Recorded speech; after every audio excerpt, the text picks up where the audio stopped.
So mga par, matapos nga po 2 beses na postpone ang first bid sa bakbakan ng ating pambato na si Mike Magsayo kalaban si Eduardo Hernandez na dapat gaganapin sana mga idol kahapon, napospone ulit ang first bid sa pangatlong pagkakataon mga idol. Ganun pa rin mga idol ang dahilan, hindi pa rin nakapag-reach ng deal ang dalawang kampo sa kanilang title eliminator fight. At para sa atin mga idol, pinatatagal talaga ng kampo ni Hernandez ang magiging laban nito kay Magsayo. Nung nakaraang taon pa kasi mga idol, ready si Magsayo kasama ang kanyang team para labanan ng Meksikano.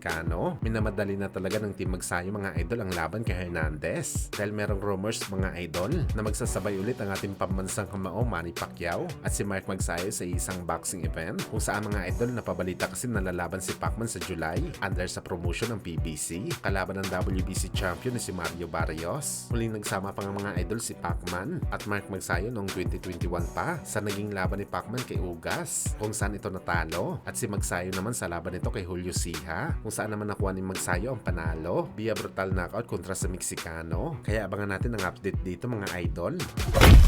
Samantala wala na nga po inaksaya na panahon ang ating pambato sa junior flyweight na si Christian Araneta matapos pinag-utos ang kanyang laban kontra kay Tanong Saksimsri ng Thailand para sa bakanting IBF title sa 108 pounds. Dahil opisyal na po kasado ang kanilang laban na mangyayari sa June 19, permado na daw mga idol ang kontrata ng bakbakan ng dalawang fighter na pinadala sa IBF para hindi na matuloy ang first bid sa bakbakan nila. Sa ngayon mga idol wala pang kumpirmasyon kung saan mangyayari ang laban, sa Thailand ba o sa Pilipinas. At isa na napakagandang balita to mga idol para sa ating pambato na si Araneta. Bukod kasi kay Charlie Suarez, nalalaban sa buwan ng Mayo kontra kay Navarrete para sa WBO title sa 130 pounds. Dumagdag pa si Araneta dito mga idol. Kung swertehin talaga tayo dito mga boss, magkakaroon tayo ng 4 na kampyonato pagdating ng August. Kaya suportahan natin mga idol ang mga laban ng ating pambato. Para sa atin mga idol, hindi easy fight para kay Araneta ang laban sa Thai boxer dahil may ipagmamalaki ito na record sa bakbakan. Magaling din talaga ang Thailander na to mga idol.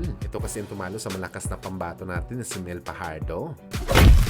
Sa kabilang banda naman mga boss, kupuspusan nga ang preparasyon ni Ramon Cardenas para sa laban nito kay Naoya Inoue sa May 4 sa Las Vegas. Sa ganun magkaroon nito ng 100% na kondisyon na talunin ng Japanese Monster sa kanilang bakbakan at syempre maging ganap na undisputed champion. Kung saan mga idol, mas matindi din pala ang preparasyon ni Inoue sa laban nito kay Cardenas. Sa binahagi kasi mga idol na imahe ng manager ni Inoue na si Mr. Ohashi, pinasilip nito mga idol ang naging sparring footage ni Inoue kung saan makikita natin mga boss na napapasandal na lang talaga sa lubid ang sparring meet ni Inoue. Malamang nakatikim ito na malahalimaw na suntok galing kay Monster. At syanta natin mga idol, bumigay din itong sparring meet ni Inoue sa kanya. Kagaya sa mga previous nito ng mga training body sa mga laban nito dati. Kaya good luck na lang talaga kay Ramon Cardenas mga idol dahil siya na po ang susunod na makakatikim ng kamao ni Inoue.